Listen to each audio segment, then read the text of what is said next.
ये विशालकाय ब्रह्मांड और इसमें मौजूद अनेकों खगोलीय पिंडों ने मानव जाति को चौंकाने में कोई कसर नहीं छोड़ी है।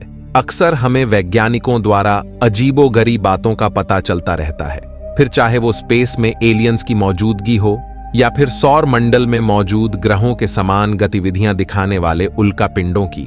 दोस्तों, हम जिस विषय पर आज चर्चा करने वाले हैं वो एक ऐसा रहस्यमय ग्रह है जिसे लेकर कुछ वैज्ञानिकों का तो कहना है कि इसी के कारण आने वाले कुछ सालों में हमारी धरती पर विनाश आने वाला है। सौरकर फैक्ट्स में आपका बहुत बहुत स्वागत है। जी हां दोस्तों, उनके अनुसार हमारे सौरमंडल में एक ऐसा रहस्यमय ग्रह भी है जिसका नाम निबिरू रखा गया है।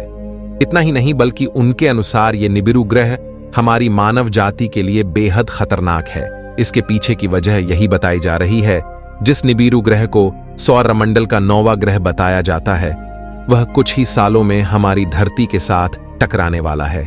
इसके प्रभाव से धरती पर जीवन तबाह हो जाएगा और सारी मानव जाति नष्ट हो जाएगी। कई साइंस रिपोर्ट्स के मुताबिक ये टक्कर न सिर्फ पृथ्वी के लिए नुकसानदायी हो सकती है बल्कि इंसानों के लिए भी। दोस्तों, इस ग्रह की अस्तित्व का कहानी सन 1976 में शुरू हुई जब ज़ेकरिया सिचिन ने द 12th प्लैनेट नाम की एक किताब लिखी थी।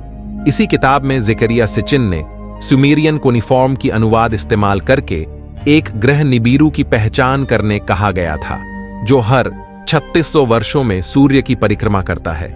इसकी कई सालों बाद खुद को साइकिक बताने वाली नैन्सी लाइडर ने घोषणा की कि जिन एलियंस के बारे में उन्होंने दावा किया था उन्होंने उन्हें चेतावनी दी थी कि निबिरू नाम का यह ग्रह 2003 में पृथ्वी से टकरा जाएगा। मगर 2003 में जब कुछ नहीं हुआ तो टकराव की तारीख को 2012 में वापस ले जाया गया और जब 2012 नजदीक आते आते साल 2011 में धूमकेतु अल9 दिखाई दिया था तो कई लोग इस बात से घबरा गए थे कि ये कोई और नहीं बल्कि वही रहस्यमय ग्रह था।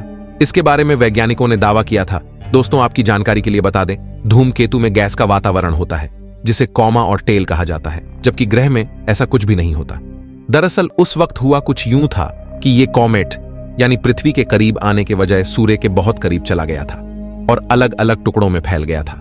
बचे हुए टुकड़े अगले 12,000 सालों तक इसी सौरमंडल के ओर बढ़ते रहेंगे और ये हमेशा हमारे सूर्य की चक्कर लगाते रहेंगे। एक कक्षा जो इतनी अनोखी और अजूबे है जो उसे सूर्य की परिक्रमा करने में 3600 वर्ष लग गए, वो हमारे 4.5 अरब वर्ष पुराने सौरमंडल के अंदर अस्थिरता पैदा करेगा।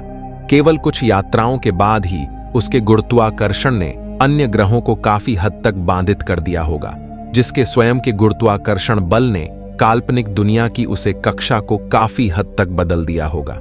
साध्यंतिक ग्रहण के आध्यात्मिक तर्क देने वाला और सबसे आसान, सबसे सत्यापन योग्य शास्त्र किसी की द्वारा भी प्रस्तुत किया जा सकता है। उपलब्ध जानकारी के अनुसार 3600 साल एक लंबी कक्षा वाला ग्रह जो 2012 में पृथ्वी से टकराने वाला था उपलब्ध होना चाहिए। अपनी नग्न आंखों से वो दिखना चाहिए। आसानी से की गई गणना से ये पता चलता है कि अप्रैल 2012 तक ये एक शहर से देखे गए सबसे कमजोर सितारों की तुलना में अधिक चमकीला होगा और लगभग सबसे कम मंगल ग्रह जितना तो चमकीला होगा ही। इससे ये हर जगह पर खगोलविदों को दिखाई देने लगेगा। इसका सबसे आम खंडन कवरअप का रोना है। हालांकि इस दुनिया भर में सैकड़ों हजारों की संख्या में शौकिया खगोल शास्त्री है जिनमें कई के पास अपने दूरबीन हैं। इसके अलावा हजारों खगोल भीतर में से अधिकांश सरकार से नहीं, अधिकांश विश्वविद्यालय से जुड़े हुए हैं। खगोल शास्त्री डेविड मॉरिसो ने 2012 में बताया था कि नासा और सरकार को अपनी अधिकांश जानकारी इन बाहरी खगोलविदों से मिलती है। शौकिया और पेशवर खगोलविदों के बीच ऐसे बहुत से लोग हैं जिन्होंने आकाश में एक नया तारा देखा होगा।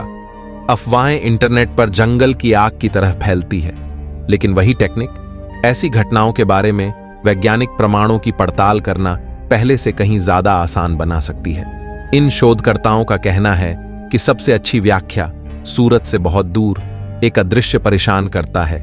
गणना से पता चलता है कि ये ग्रह 9 पृथ्वी से लगभग 10 गुना अधिक विशाल हो सकता है और हमारे ग्रह की तुलना में सूर्य से औसतन 600 गुना अधिक दूर परिक्रमा कर सकता है।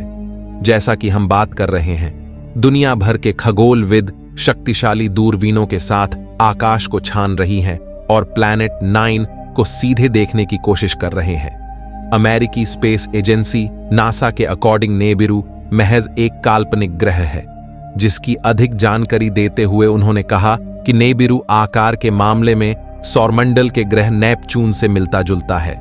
इसके अलावा ये काल्पनिक ग्रह भी बाकी ग्रहों की तरह सूर्य के इर्द गिर्द चक्कर लगाता है, मगर इन सब के साथ ही उनका ये भी कहना है कि ये ग्रह पृथ्वी से बहुत ज्यादा दूर है, प्लूटो से भी बहुत ज्यादा दूर, और यही वजह है कि सूर्य के इर्द गिर्द एक चक्कर लगाने में नेबिरू को पूरे 20,000 अर्थ ईयर्स का समय लग जाता है। पृथ्वी की तुलना में नेबिरू का मास पूरे 10 गुना अधिक है, बल्कि इसे हकीकत में एक ग्रह के रूप में स्वीकार करने से नासा ने सिरे से इनकार कर दिया है।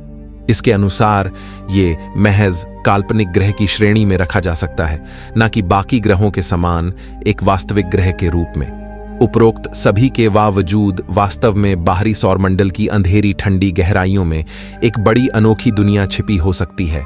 इस काल्पनिक प्लैनेट 9 के परमाणु पिछले कुछ वर्षों से बन रही है, क्योंकि Mike Brown, Konstantin Batygin, Scott Sheppard और चैड ट्रूजिलो जैसे एस्ट्रोनॉमर्स ने नेपच्यून से परे छोटी छोटी वस्तुओं की कक्षाओं में अजीब क्लस्टरिंग होते हुए देखी है। इसी प्रकार के दावे दोनों तरफ से आ रही हैं। कुछ लोग आज भी इसे हमारी पृथ्वी के लिए बेहद खतरनाक समझती हैं, तो वहीं कुछ वैज्ञानिक आज भी इसके अस्तित्व को नकारते आई हैं। मगर दोस्तों, आप इस ग्रह के बारे में क्या कहना चाहती हैं? क्या आप भी इस ग्रह के बारे में और विस्तार से जानने के लिए इंटरेस्टेड हैं? हमें कमेंट सेक्शन में लिखकर जरूर बताना। और आगे भी सौरमंडल और अंतरिक्ष से जुड़ी खबरों की जानकारी प्राप्त करते रहने के लिए हमारे चैनल को जरूर से सब्सक्राइब कर लेना। तो मिलते हैं और एक नए इंटरेस्टिंग वीडियो के साथ। तब तक के लिए बाय बाय।